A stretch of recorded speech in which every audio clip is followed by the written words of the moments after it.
Oi pessoal, tudo bem? Nós vamos fazer uma entrevista aqui com o Daniel, um grande amigo, que eu tenho que agradecer ele aqui pela disponibilidade de tempo que a gente não mora aqui, mora nos Estados Unidos. Gentilmente cedeu esse tempo para oferecer um pouco da experiência dele. Tá? Daniel, muito obrigado aí pela gentileza. Não, de nada. Prazer. Tá bom.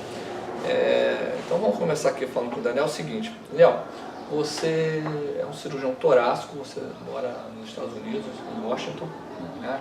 Trabalha na rede privada lá. E a primeira coisa que eu queria passar aqui para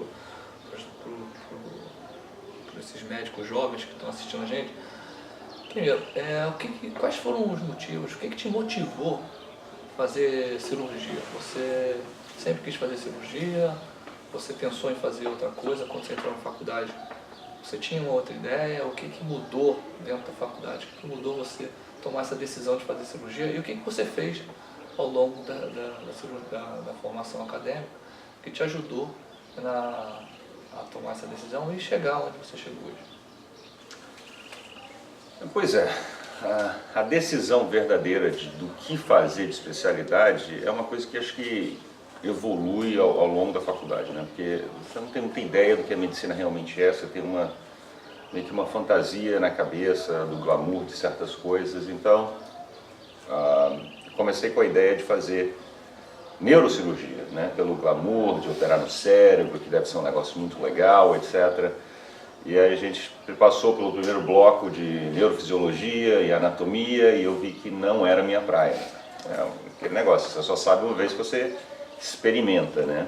Então, na realidade, depois, por questões pessoais, meu pai tinha problemas cardíacos e etc, eu me interessei por cardiologia. Completamente diferente, né? Completamente diferente, mas meio que seguiu, né? A gente passou do bloco de neuro para o bloco de cardiorrespiratório. Tinha a ver com a fase da faculdade. Da faculdade, exatamente. Então me interessei muito pela fisiologia cardiorrespiratória e ao mesmo tempo eu sempre gostei da anatomia, né? Depois do primeiro período você começa a fazer mais sistema, mais parte de órgãos internos, né? Passa aquela fase locomotora de osso e músculo, que não tem muito sentido, a não ser que você faça ortopedia, mas anyway. E eu acho que foi uma progressão. Então, quer dizer, eu comecei a gostar da parte de anatomia básica e da fisiologia cardiorrespiratória, e aí surgiram oportunidades de fazer monitoramento durante a faculdade. Eu acabei virando monitor de anatomia e a dissecção e mexendo com as mãos, etc. Foi aí que eu falei, não, cirurgia é a minha praia. E com isso, eu sempre fui uma pessoa muito focada no sentido de que eu sempre gostei muito de planejar a minha vida, como é que eu vou atingir meus objetivos, etc.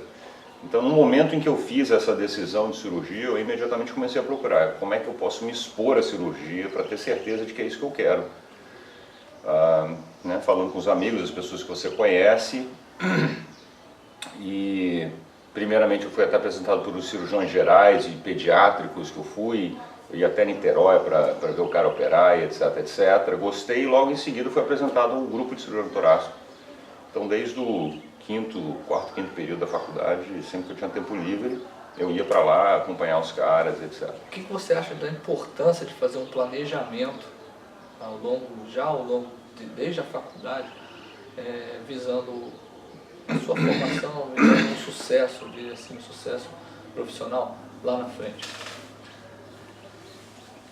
Eu acho que é fundamental, quer dizer, eu acho que ao longo da vida, em tudo que você faz, você tem que ter alguma coisa a almejar, alguma coisa que você queira atingir, seja lá qual for, mas sabendo e tendo maturidade, que no início da faculdade é complicado, que você é muito novo, mas a ideia de que esse plano vai mudar, e vai mudar às vezes de forma muito rápida, mas eu acho que você sempre tem que ter um objetivo a alcançar, porque senão você fica sem rumo.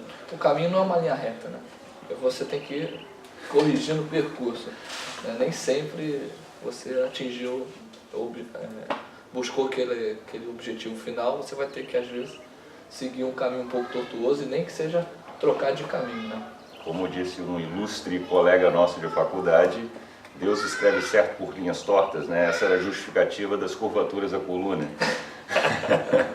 Então quer dizer, não, mas certamente, cara, a vida te leva a coisas que você nem pensava às vezes e cabe a você ser ter a habilidade de se adaptar e de replanejar a sua vida, porque é uma coisa que está em constante movimento. Tá. Em relação à cirurgia, bom, você decidiu fazer cirurgia e em determinado momento, você já disse que começou a acompanhar vários especialistas na área. Você sentiu alguma dificuldade? Você acha que é obrigatório ter essa experiência ao longo da sua formação acadêmica? Que dica que você poderia dar para quem está pensando agora em fazer cirurgia? Olha só, eu acho que você deve fazer isso porque lá na frente você vai se sentir mais seguro. Ou procura ver se você gosta disso e daquilo. Não sei, uma dica para aquelas pessoas que ainda não sabem, porque às vezes tem um pouco de receio de fazer alguma coisa que ele não sabe ainda, pode fazer besteira, né? Não conseguir aprender. Não sei, alguma dica nesse sentido. Eu acho que exatamente pela inexperiência, a partir do momento que você tem uma ideia do que você quer, você deve mergulhar de cabeça naquilo e se informar o máximo possível, porque, por exemplo, para mim, especificamente, eu acho que muito do que eu resolvi e acabei fazendo tem a ver com as influências externas geradas em mim, pelas pessoas a que eu me expus, principalmente. Então, quer dizer, a questão da cirurgia torácica foi uma coisa, vou te dizer sinceramente, que acabou surgindo por eu acompanhar um grupo de cirurgia torácica. De repente, se eu tivesse acompanhado um grupo de cirurgia cardíaca, eu queria ser um cirurgião cardíaco. Não sei, mas obviamente tem uma certa empatia, né, com uma determinada coisa. Também você vai ver uma coisa que você não vai gostar, mas eu acho que você primeiro tem que, se você tem um objetivo, você tem que realmente se aprofundar ao máximo, estudar ao máximo, saber ao máximo sobre aquilo que você quer e se aliar a pessoas que você goste de todos os aspectos, né? Porque eu acho que existe muito na medicina hoje em dia a questão, uma questão de ética que está um pouco, quer dizer, não voltar, acho que existe uma falta de ética muito grande na atual circunstância brasileira. Eu acho que você tem que se aliar com pessoas que não só sejam bons mentores do ponto de vista técnicos e teóricos, mas também do ponto de vista de pessoas. Porque eles são influências importantes. Se você se atrela a coisas que você inicialmente discorda, você acaba permeando, isso acaba permeando dentro de você e você acaba se tornando aquilo, achando uma coisa natural. Você acaba se tornando igual ao que os outros faziam. Então, eu acho que você tem que manter certos princípios desde o início, antes que você seja corrompido, porque todos somos corrompíveis. Né? Tá. Em relação à cirurgia torácica, tem alguma característica específica, alguma coisa assim que você, olha, pessoas que têm determinadas características da pessoa mesmo, características pessoais, de perfil? Seria um perfil de uma pessoa que faria cirurgia torácica? Vamos dizer assim, o seu tempo disponibilizado, o contato com os pacientes, enfim, como é que isso influencia o dia a dia da profissão? O que isso influencia na sua qualidade de vida, no seu perfil, na sua forma de ser, sua família, né? Alguma coisa nesse sentido? Eu acho que, pelo menos quando eu tomei a decisão de fazer, foi mais um apreço pela fisiologia, pela anatomia, que é uma coisa realmente que me interessou. Você não se preocupou com essa? Inicialmente eu não me preocupei com qualidade de vida, eu era numa fase que tudo que eu queria era trabalhar, estudar, e o resto é tudo secundário. Eu queria atingir aquele objetivo, mas ao longo do tempo, e fazendo já cirurgia torácica há muitos anos agora, calhou muito bem, porque eu acho que cirurgia torácica existem muito poucas emergências em cirurgia torácica, né? Então, do ponto de vista de qualidade de vida, eu acho que isso é importante, né? Quantas vezes eu tenho que ir ao hospital no meio da noite para ver um doente de cirurgia torácica? Praticamente nunca, né? Obviamente, o espectro de cirurgia torácica nos Estados Unidos é um pouco mais amplo do que aqui no Brasil, mas na realidade a minha subespecialidade acaba sendo a cirurgia de esôfago, que aqui é uma coisa feita pelo cirurgião geral, mas existem 3 ou 4 situações de emergência em cirurgia torácica, então é basicamente uma prática eletiva, que para mim eu acho importante do ponto de vista de qualidade de vida, família, plantão, etc. Então, quer dizer, isso hoje pesa muito em relação, quer dizer, que eu estou contente com a especialidade, mas eu não sabia disso. Não sabia disso. Aproveitando o gancho aí que você falou, você já tinha me falado isso antes, há uma diferença da cirurgia torácica aqui no Brasil, a cirurgia torácica nos Estados Unidos, no que tange as áreas, né, que fazem. Você acabou de dizer que cirurgia no esôfago que você faz lá, aqui basicamente quem faz é o cirurgião geral. Você poderia falar um pouco dessa diferença do cirurgião torácico, o que faz o cirurgião torácico aqui no Brasil e diferentemente do que faz nos Estados Unidos? Não, acho que existem vários aspectos na realidade, né? No Brasil, o cirurgião torácico é visto como um cirurgião de pulmão, ponto. Nos Estados Unidos já começa pelo seu treinamento, que é obrigatório você fazer cirurgia cardíaca para fazer torácica. Então não é um treinamento de torácica pura, é um treinamento de cardiotorácica. Porque não existe diferenciação nos Estados Unidos do ponto de vista de diploma, quando você gradua do seu fellowship, da sua residência, para você ter o board, você tem que ter feito cirurgia cardíaca e torácica, então é um board só. Então eu sou obrigado, então eu fiz 3 anos de cirurgia cardiotorácica depois de cirurgia geral, então se eu quisesse fazer cirurgia cardíaca eu poderia, eu simplesmente não gosto. Então isso já amplia o seu espectro de atuação, porque por mais diferente, porque cirurgia cardíaca é uma especialidade muito técnica, enquanto cirurgia torácica é basicamente oncologia, né? São mentalidades cirúrgicas bem distintas e que inicialmente me fazia questionar muito essa associação, mas é uma questão histórica nos Estados Unidos. Mas do ponto de vista de treinamento eu acho muito válido, porque a cirurgia cardíaca traz e te ensina aspectos técnicos que você não aprenderia em cirurgia torácica, única e exclusivamente. E a questão de que o cirurgião torácico nos Estados Unidos é um cirurgião de peito. Tudo que está dentro do tórax é cirurgia torácica e não só o pulmão. Então essa mentalidade acho que é que fez com que a especialidade ainda se mantenha unida, por isso que cardíaca é tudo junto, porque está dentro do tórax. Então acho que isso amplia o espectro de atuação, de doenças de mediastino, de esôfago e etc. E eu sempre gostei da especialidade e também mesmo lá você tem como você focar o seu treinamento em determinadas áreas diferentes. Eu escolhi um fellowship em que tinha um foco em cirurgia de esôfago, que eu sempre gostei. Então... Tá bom. Mudando um pouquinho o foco, você foi para os Estados Unidos, né? Você já tinha um planejamento de ir para os Estados Unidos ao longo da faculdade? E como é que foi esse processo até você chegar lá e se formar? Você pode falar um pouquinho sobre isso? Claro.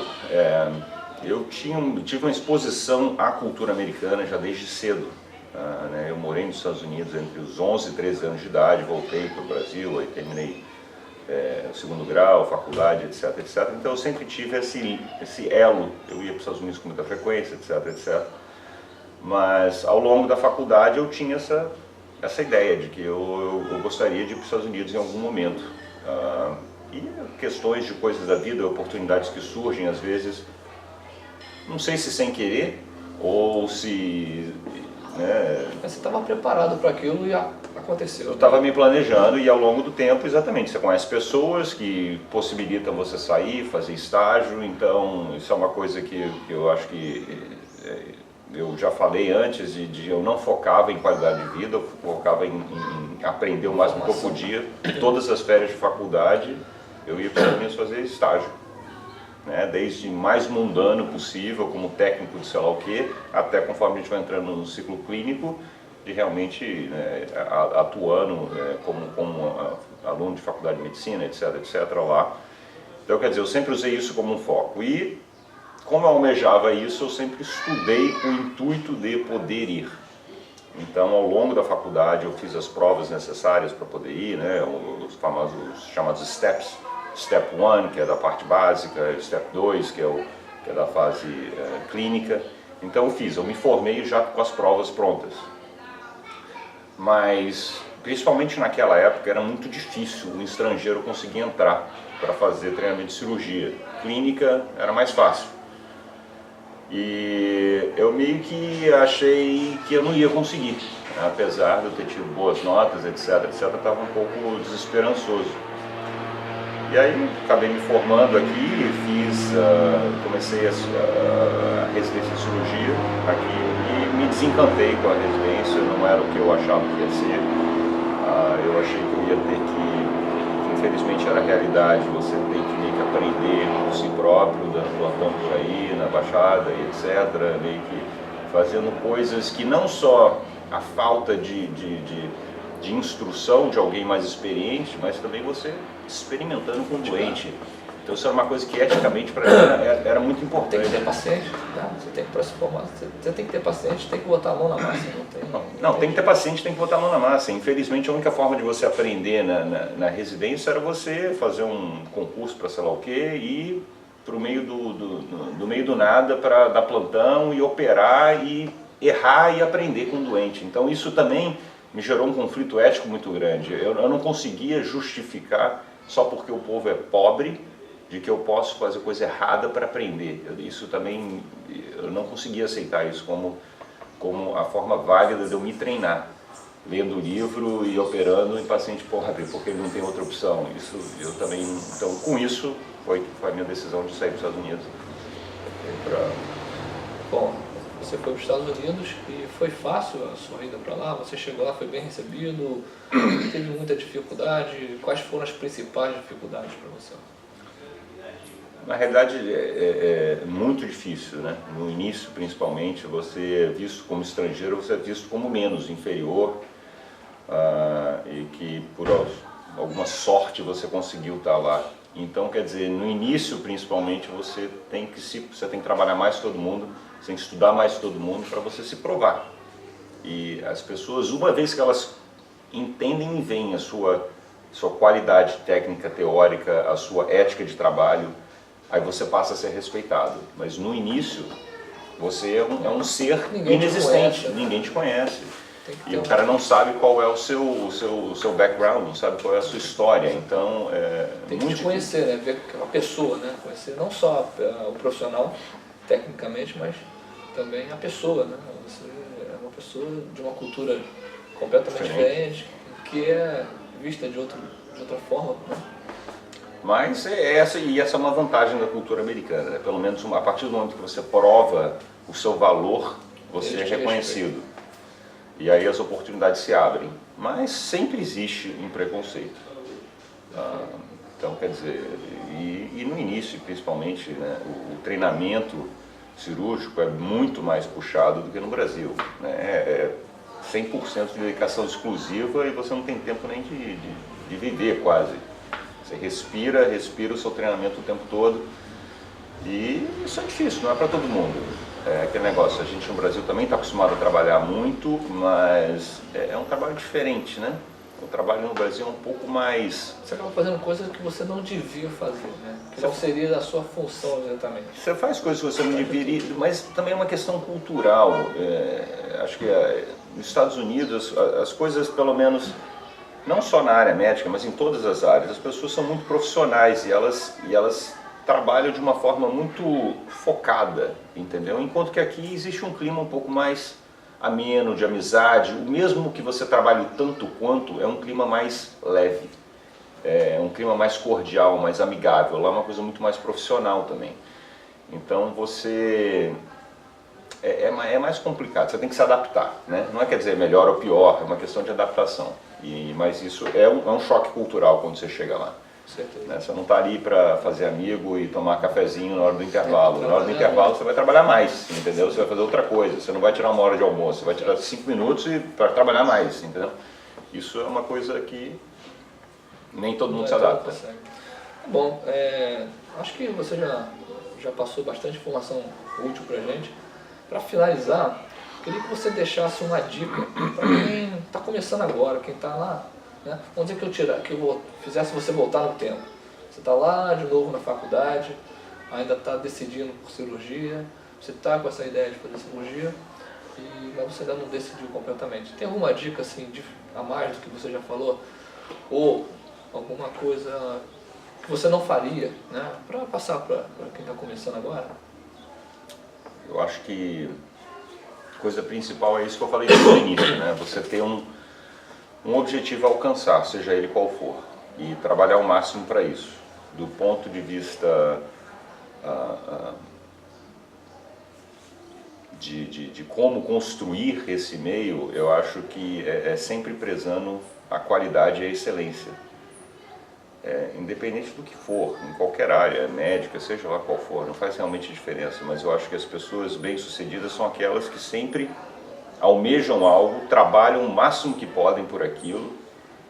Segue um planejamento. Seguem um certo planejamento. Então, Mesmo quer dizer, que às vezes no meio do caminho tem que... Não, certamente ao longo do caminho vai ter que ser modificado. Então, quer dizer, essa capacidade de adaptação é importante.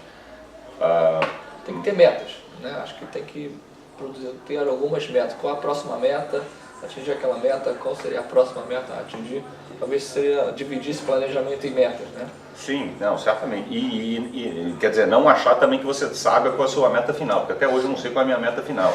Mas é sempre ter alguma coisa a mais, porque quando você atinge aquele estágio, você já tem que estar pensando no próximo estágio, porque senão você se estagna. Em relação à cirurgia propriamente dita, eu acho que, novamente, você tem que se expor ao máximo para saber se é aquilo que você quer.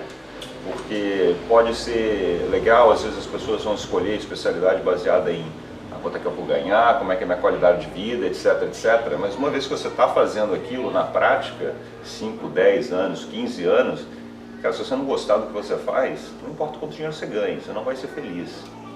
E já é difícil ser feliz, né? Então, quer dizer, a gente tem que tentar ao máximo conciliar essas coisas. Então, acho que se você fizer uma coisa que você gosta, você vai ser melhor do que se você fizer uma coisa que você não gosta. E, obviamente, o foco, e o estudo e a aplicação faz parte. Certo. Tá bom, Daniel. Muito obrigado. Foi um prazer aqui conversar contigo. Agradecer mais uma vez a sua disponibilidade de tempo, as suas férias aqui no Rio de Janeiro. E eu espero que vocês tenham gostado. E qualquer dúvida, se vocês quiserem saber mais alguma coisa, deixa um comentário aí pra gente, que a gente vai fazer de tudo pra gente responder vocês, ok? Tá bom? Um abraço. Tá bom. Obrigado. Tchau, gente. Tchau, tchau.